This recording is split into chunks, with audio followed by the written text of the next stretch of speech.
Namo Namaha Bhavtam Sarvesham Hartam Swagatam. Welcome back to the channel Sanskrit Sopanam. I hope you are doing great. I'm also good. And moving ahead in our Learning Sanskrit through Gita series, today we'll be covering the 64th shloka from the second chapter of Bhagavad Gita. And again, the main theme of these shlokas is what are the key characteristics of a person who is sthit prajna, of a person with steady wisdom. So what are the characteristics of such a person?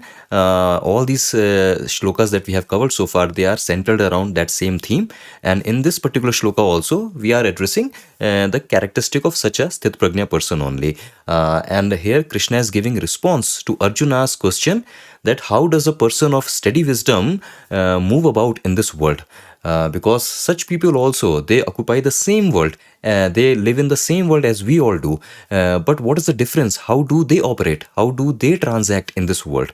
So in response to this question, Krishna is giving this verse here, what we can learn from the verse and what we can learn from Sanskrit point of view. All this we will see. So without wasting any more time, let's quickly dive in today's video. Okay, here's the shloka for today. Let me go through the shloka once. Raga dvesha viyuktaistu Vishayanindriyaischaran Atmavashair vidheyatma prasadam adhigachati. Okay, so here is our original Mool Shloka and here is the Padacheda, Sandhi Vicheda version of the same Shloka. Again, see, whenever we do Padacheda, I have repeated this point before also, but then I feel it is worth repeating again. See, whenever we do Padacheda, so even the samasas, even the compound words which are called as Samastapadam or Samasa, they are also considered as a single pada. Okay, but then in order to show that we identify them as a samasa, we can separate their individual words using a hyphen. Okay, so even though this entire samasa, raga, dvesha, viyuktahi, even though it will be considered as one single pada now, because after all it is one compound word, one samasta padam. So whenever we are doing sandhi vicheda or padacheda, we are going to separate all the padas from each other. But whenever we spot any samasas, just to be very clear that we understand that word as a samasa, we separate their individual words also. Whatever words are individually present within that compound word, within that samasa, so we can separate them as well using hyphen. Okay, so this hyphen shows that they belong to a single pada, but then we identify them as a compound word, as a samasa. So raga, dvesha, viyukta, these are the three words within this samasa. Then similarly, atma vashyehi. So here we can clearly spot two individual words, Atman and Vashya. Then Vidheya Atma, again two individual words, Vidheya and Atma. Okay, so when we are doing Padacheda, it's not that we are only separating the padas from each other. If we spot a samasa, it is a good practice that we separate their individual words also using a hyphen. Okay, it just makes it more clear for the readers also and for our own understanding also, that we are able to identify the samasas as well, the samaspadam as well. Okay, but now let us go back and spot the sandhis which are happening between the individual padas. So raga dvesha viyuktahi and tu, here we can spot a sandhi. What sandhi is this? So this is sattva sandhi, where the visarga, because there is a hard consonant following the visarga is replaced by a sakara. So it is sattva sandhi. Raga dvesha viyuktahi tu, this combines as raga dvesha viyuktaistu. In place of visarga, you have this sakara, sattva sandhi. Then if you move on, we can spot another sandhi happening here. And see what is happening here. So just as we saw in the previous example, here also the visarga is changed into sakara. So indriyahi, this changes into indriyais. Visarga changes into sakara. So this is sattva sandhi, as we saw in the previous word also. And then you have this word charan. But then there is another sandhi that will happen here. What is this sandhi? So this is chutva sandhi.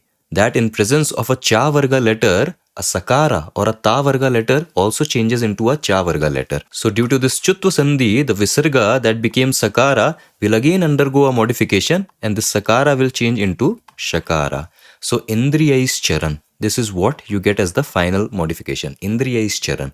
So indriyaihi charan, two-step sandhi is happening. First visarga sandhi, visarga changing into sa, that is sattva sandhi. But then when the visarga changes into sakara, it again undergoes chutva sandhi and again changes into shakara. So indriyais charan. So okay, sattva sandhi followed by chutva sandhi. That is what is happening here. Okay, I hope this is clear. Then moving on, we can spot a sandhi happening between these two padas, Atma Vashyehi and Vidheya Atma. And what sandhi is this? So the visarga which is preceded by a swara except a or dirgha a. So visarga is preceded by a I. So it is Visarga can be preceded by any swara except a and dirgha a. So that condition is met, and then visarga is following a soft consonant. So what sandhi is this? This is rutva sandhi. Visarga changes into this rakara. So atmavashaihi vidheyatma becomes atmavashair vidheyatma. So the visarga changes into refa. Okay, that is why it is also called as refa sandhi or rutva sandhi. And then these are all the sandhis we can spot here. Again, whatever sandhi rules we saw, it is mentioned in the PDF along with the entire word by word breakdown of this shloka. The PDF you can download from the link in the description box. So now let us move on and start the decoding of the shloka. Okay, so in this shloka, we can spot this kriya pada adhigachyati. So let us start with this kriya pada only. And adhigachyati, this basically means he or she attains. Okay, this adhigachyati is in the sense of prapnoti, that some person attains, he obtains in that sense. And gachyati, this is a very familiar kriya pada, right? It is clearly coming from gam dhatu in lat lakara, prathama purusha and ekvachanam. Okay, and gam dhatu generally means to go, right? But along with this upsarga adhi, the meaning changes. With this upsarga adhi, the meaning becomes to obtain something, to attain to something in that sense. Again, as I said, adhigachyati, this is just like prapnoti, that kriya pada, that to attain something. Okay, so we are starting with this kriya pada, and the obvious question will be kaha adhigachyati, who attains? Okay, basically the subject of this kriya pada, and we have this vidheyatma. And vidheyatma, this is coming from vidheyatman pratipadika. Atman pratipadika, it is a nakarant pullinga pratipadika atman. Atman means self, right? Here it is combined with another word. So this vidheyatman, this is a samasa. And in this samast padam, we can clearly spot two individual words, vidheya and atman. Atman, as we know, means self. And vidheya means controlled. Vidheya means niyantrit. That is that vidheya. So what we are basically trying to say with this samasa, we are saying vidheyaha atma yasya, that one whose atma, one whose self is vidheya, is niyantrit, is controlled. So vidheyaha atma yasya, such a person can be called as vidheya atman. So that is this samast padam, vidheya atman. Basically we are saying a self-controlled person. Okay, one whose self is under control in that sense. And from this pratipadika, this is the prathama vibhakti hi ekvachanam form. Vidheya atma adhigachyati, a self-controlled person, he attains. Okay, that is what we have so far. And following up to this, we have the question, vidheya atma kam adhigachyati, that such a self-controlled person attains what? And the response is, vidheya atma prasadam adhigachyati. Prasadam. So this is coming from the pratipadika prasada. Okay, it is a akaranta pullinga pratipadika. And prasada, this has multiple meanings. Okay, and a lot of meanings can fit in our context. One meaning of prasada is serenity. Serenity of mind, tranquility of mind. That is prasada. One meaning of prasada is clearness. Okay, what you say, that when all your samshaya, all your doubts are cleared, so that clearness you attain, that vividness you attain, so that is also prasada. So that purity, basically. And then one popular meaning of prasada is the grace, that supreme grace. So that is also prasada. All these meanings can work within the context of a shloka. So vidheyatma prasadam adhigachyati. Okay, since this prasada is a karma of this kriya, so we are using it in dutiya vibhakti and ekvachanam form. So vidheyatma prasadam adhigachyati, a self-controlled person attains serenity of mind. Such a person attains purity. And such a person attains grace. Okay, that supreme grace. So that all meaning can fit here. Vidheya atma prasadam adhigachyati. Okay, so I hope all these words are clear. See, this vidheya atma, this is again the same subject as sthit prajna. Okay, you can refer to that person as vidheya atma. You can refer to that person as sthitadhihi. You can also refer to that person as sthit prajna person. So we are essentially talking about that same person, a man of steady wisdom. That a sthit prajna person attains grace. He attains serenity of mind. Okay, that is what we have so far. But then when we move on, so we have an interesting question. That kim kurvan, that doing what? While doing what such a person attains to such a grace? Okay, and the response is vidheya atma charan prasadam adhigachyati. Okay, let us understand this word charan. See, this charan is coming from the pratipadika charat. It is a takarant pratipadika. And then by looking at this word, you can very clearly see a presence of a dhatu.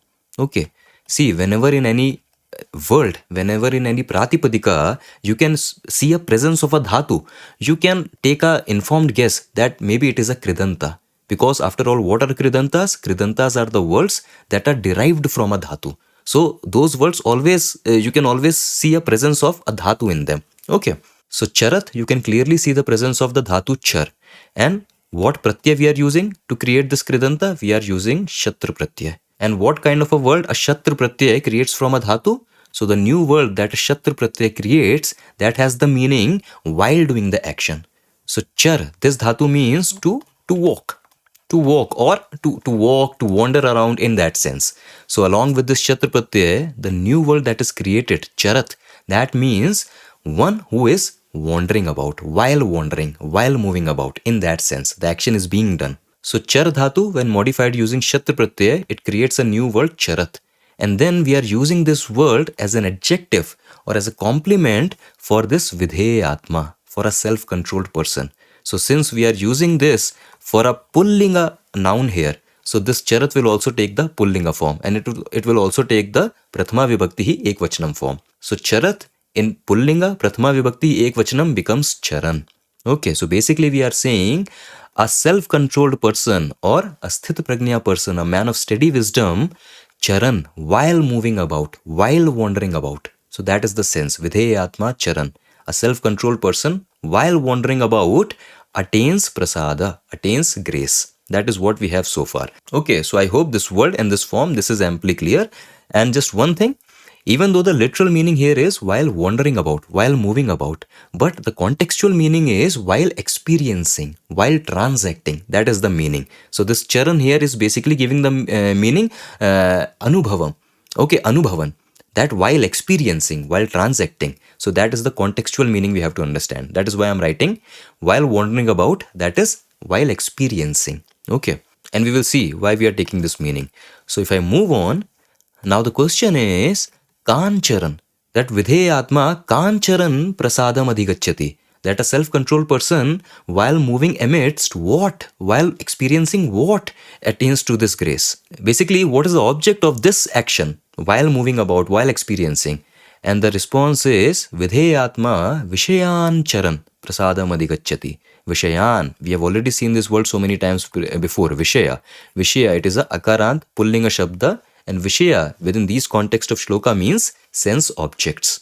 Okay. All the multitude of objects which are there out there for our senses to experience and transact with. So sense objects, Vishaya. Okay. And since this is the object of this action, charan, while experiencing the sense objects. So since this is an object of this action, that is why it is in Dutiya Vibhakti and multiple sense objects, so Bahuvachanam. Dutiya Vibhakti Bahuvachanam. Vishaya changes into Vishayan. Okay, and now our entire sentence becomes Vidheya Atma Vishayan Charan Prasadam Adhigachyati. That a self-controlled person, while experiencing the sense objects, attains to grace, attains to serenity, purity and grace. Okay, that is what Krishna is telling us. Okay, so I hope all these words so far are clear. Let us move on and go to the next part of the shloka. So we have seen so far that a self-controlled person, while experiencing the sense objects, attains to such a grace. But then the question is, while experiencing the sense objects, through what? That vidheya atma kaihi vishayan charan. That while experiencing the sense objects, through what? And Krishna says, vidheya atma indriyahi vishayan charan prasadam adhigachyati. That a self-controlled person, while experiencing the sense objects through the indriya, through the senses. Okay, indriya, it is a akaranta neuter gender word, and then we want to say through indriya. Okay, through the senses, with the senses, because again, after all, it is a very obvious thing that we experience the sense objects through our senses only. So we want to say through senses, that is why Tritiya Vibhakti hi Bahuvachanam. Okay, indriya changes into indriyaihi. So that is what Krishna is telling, and this is obvious information that of course we transact and we experiences the sense objects through our five senses only. So that is an obvious information. But then what is important here is this second thing. That kidrishaihi indriyahi, what kind of senses? That these senses are not the usual senses that you and me have. Okay, we are talking about a sthita prajna person, of a person of steady wisdom, steady intellect. So what kind of senses they have and with what kind of senses they transact in this world. So that information is important. Kidrishaihi indriyaihi vishayan charan. With what kind of senses? And Krishna here uses two adjectives for the senses. One is raga dvesha viyukta and another is atmavashya. Okay, these are the pratipadikas, raga dvesha viyukta and atmavashya, because they are adjectives for indriyahi. So they are also in the same form, tritiya vibhakti bahuvachanam. That is why written as raga dvesha viyuktahi atmavashyahi indriyahi. Okay, and now let us understand these words one by one. See, raga dvesha viyukta, it is of course a samasa. And what are the words present here? So raga. Raga basically means preeti, like towards something. Okay, you like something, that attraction towards something, preeti towards something. That is raga. And what is dvesha? So it is complete opposite of raga. It is a dislike towards something. Okay, what is a repulsion towards something? That is that dvesha. So raga dvesha, likes and dislikes. Preeti and apriti in that sense. And viyukta. Viyukta basically means separated. Viyukta is just the opposite of yukta.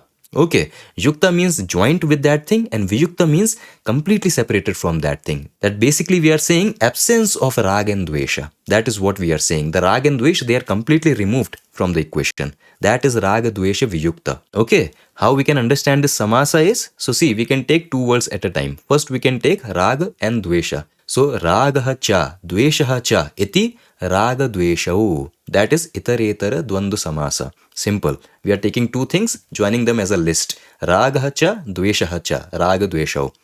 And then what we are trying to say is raga dveshabhyam viyuktaha.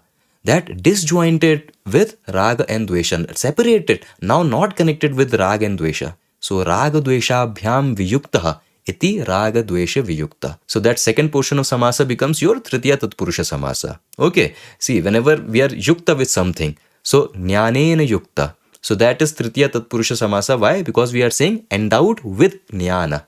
So jnanena yukta iti jnana yukta. Here we are saying raga dveshabhyam viyukta. Because two things. So tritiya vibhakti dvivachanam, raga dveshabhyam and viyukta. Okay, and the meaning is that disjointed or free from this duality of likes and dislike. Okay, raga dvesha viyuktaha. And then this word atmavashya. So vashya basically means controlled or subdued. That is vashya. Okay, under control, subdued. And atmavashya, so we are basically saying under control of the self. So atmanaha vashya iti atmavashya, that under control of the self. So atmanaha vashya iti atmavashya. This is again Shashti Tatpurusha Samasa. And then both these are the adjectives of these senses. So see how beautiful a thing Krishna is saying, that with what kind of senses such sthit prajna person, such steady wisdom person, they interact and transact with this world. These kind of senses, that their senses are free from the duality of likes and dislikes, raga deshu viyuktaha, and their senses are completely under the control of self. They're completely self-controlled. Atmavashya. Okay, so I hope all these words, they are clear. Now let us see the Anvaya along with the Anuvada ones. So in response to Arjuna's question that how does a sthit prajna person walk in this world? Walk basically means how they experience and how they transact while living in this world. So Krishna is saying, Vidhe atma tu raga dvesha viyuktahi atmavashyahi indriyahi vishayana charan prasadam adhigacchati. That a self-controlled person, even while wandering amidst the sense objects, this tu is giving the feeling of this api, that even while vishayana charan, that even while experiencing the sense objects. So a self-controlled person, even while wandering amidst the sense objects, that is, even while transacting with the world, but this transaction with the world or this experiencing of the sense objects with the world is done through what? It is done through raga dvesha viyuktahi atmavashyahi indriyahi. That this transaction, this experiencing of the multitude sense objects in the world, it is done through the senses which are devoid of the duality of likes and dislikes, raga dvesha viyuktaha, and which are completely under the control of self, atmavashya. Okay, so through these senses, while wandering amidst the sense objects, that is, transacting with the world, such a sthit prajna person, prasadam adhigacchati. Such a person attains that permanent serenity of mind, tranquility of mind, and bliss. Okay, that is that grace, that is that divine grace. Okay, and this is the entire meaning of the shloka. Okay, so that was it. And again, such a simple and powerful shloka. See, the core message of the shloka is this. All the sorrows, all the mental agitations, all the disturbance that we face inside us, within us, it does not depend on whether a particular sense object is present or absent in the outside world. Okay, we generally put the blame of our internal agitations onto something else, something that is outside, okay, in the outer world. But the presence or absence of a sense object in the outside world, it in no way impacts our own mental agitation, because the reason for all our mental agitations is our mind trying to procure all the objects we have labeled as desirable, or our mind trying to get rid of all those objects which we have labeled as undesirable. So that is that raga and dvesha relationship. It is our relationship with those objects that causes agitation. And see, there is a living example, there is a living experience of all of us, which very clearly, states this point that the shloka, this verse is trying to tell us. When we were kid and our parents used to take us to a toy shop, we used to lose our mind, right? And then we either came out of the shop happy or we came out of the shop crying. Okay, that was the only two ways. If we got what we wanted, we were happy, maybe for some time, because kids, they very soon grow out of the toy they purchased. So if we got what we wanted, we became happy for some time. And if we didn't get what we want, then we used to get angry at the world, at our parents, and we used to feel so much sorrow, so much pain, right? But then think from the point of view of the parents, or think from the point of view of now, if we go and visit the toy store.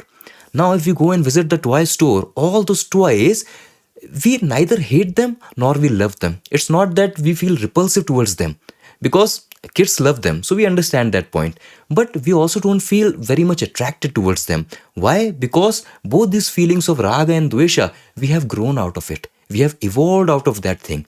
Those toys, they do not attract us, they do not pull us anymore, they do not pull our mind, our senses anymore, because as a personality we have evolved out of that thing, and now we have witnessed higher happiness or greater bliss. So those things does not bother us anymore. And that is the same way the rishis operate in this world. That what for us normal people, what creates so much sorrow, so much misery, and some temporary moments of happiness and joy also within us. But those rishis, they are completely unattached towards them. They neither hate them or neither they love them. So they are completely devoid of the feeling of raga and dvesha, because this duality of raga and dvesha only pulls us here and there, and we live a life like of a pendulum. That sometimes we are happy, sometimes we are sad, again happy, again sad, again happy, again sad. But then there's only impermanence. There is nothing permanent. But then when we can see a greater happiness, a greater purpose, a greater truth, a greater bliss, then we can very easily grow out of these things. We can evolve out of these things. And that is how a sthit prajna person, they operate in this world. That raga desha viyukta, they neither hate it nor they love it. They are very equanimous in mind, calm in mind, and their senses are also completely under control, because their senses, if they don't hate or love it, their senses do not pull towards the multitude of sense objects and multitude of different situations they face in this world. So while they are operating and transacting in this world, they remain in complete serenity of mind, full tranquility of mind, and that is that divine grace. That purity is that divine grace, that Ishwar Prasadam. Okay, so that is what this shloka is trying to tell us. I hope all the padas, they were clear. If I missed out anything, you have the PDF sheet to help you in your own swadhyay. I'll now take leave. I'll meet you in another video with another shloka. Until then, stay awesome, stay happy, keep learning Sanskrit. Vayam punah milamaha. Dhanyavad.